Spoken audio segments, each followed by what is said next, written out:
Bonsoir, chers auditeurs. Bienvenue à mon émission ce soir. Le titre de mon émission, Un jour, un héros, lendemain, un zéro. Pourquoi que je dis ça? Parce que là, je suis découragé en ce moment. Oui. Parce que là, j'ai ouvert mon Facebook. Et puis là, tout le monde partage que là, il y a eu une perquisition là, sur la demeure de Jean-Pascal et puis là, une possibilité d'agression sexuelle. Bah! Mais moi, là, je trouve que le monde, là, qui lit ces potins-là, c'est pas correct. Parce que là, sont après accuser une personne qui vient de gagner contre le meilleur boxeur. Là, sont après l'accuser d'agression sexuelle sans avoir les preuves.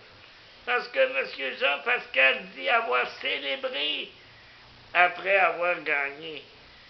Donc, si M. Jean-Pascal a fait une réception et puis qu'il y avait des invités,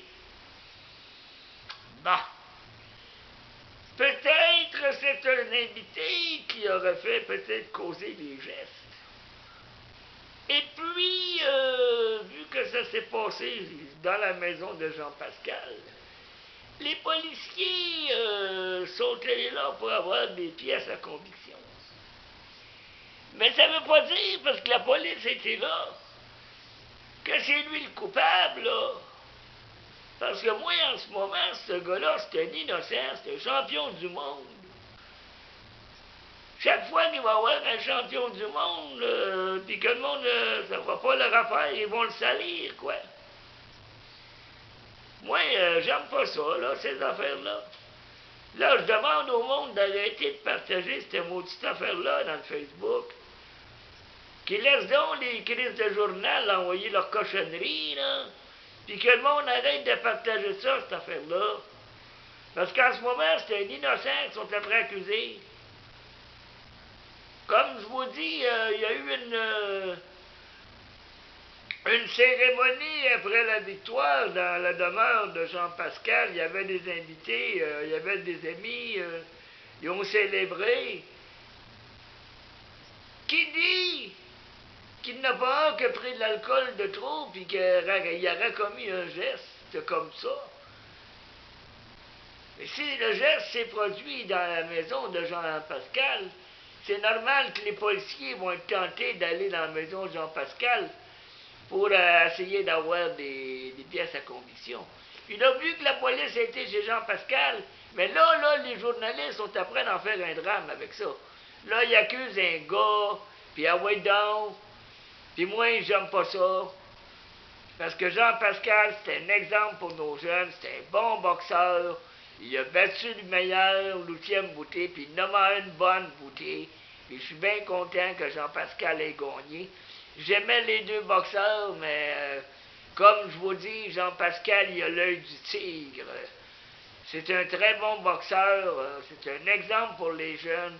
Puis là, en ce moment, ils sont en train de faire quasiment une campagne de salissage contre ce gars-là. Pourquoi faire des affaires de même? Qui fait ça encore? Les médias. Ils sont forts, eux autres, hein, pour partir des cancans. Ils sont bien forts pour partir des cancans, les journalistes. Ils sont tellement forts qu'il y en a un qui trouvait crisser son camp du Québec avant de se faire descendre. Tom Lapointe, journaliste pour le Journal de Montréal, un gars qui devait de l'argent à toutes les Christie de Shylock, pas possible, qu'il s'est poussé, je sais pas trop où, là, puis qu'il est revenu ici au Québec présenter son livre à Mongrain, sa biographie, puis la même journée qu'il a débarqué de l'avion, il a reçu des téléphones des collecteurs. Fait que moi, là, des journalistes de même, là, je veux rien savoir de ça. Parce que moi, pour moi, Jean-Pascal, c'est un bon boxeur. Je suis un fan de la boxe. Et puis, je peux vous dire que Jean-Pascal, c'est un bon boxeur, puis que moi, je connais pas ça, cette affaire-là, tant que les preuves ne seront pas mises sur la table. Fait que mon émission se termine là-dessus. Vous êtes après à condamner un innocent. S'il vous plaît, arrêtez de faire circuler cette merde. Merci.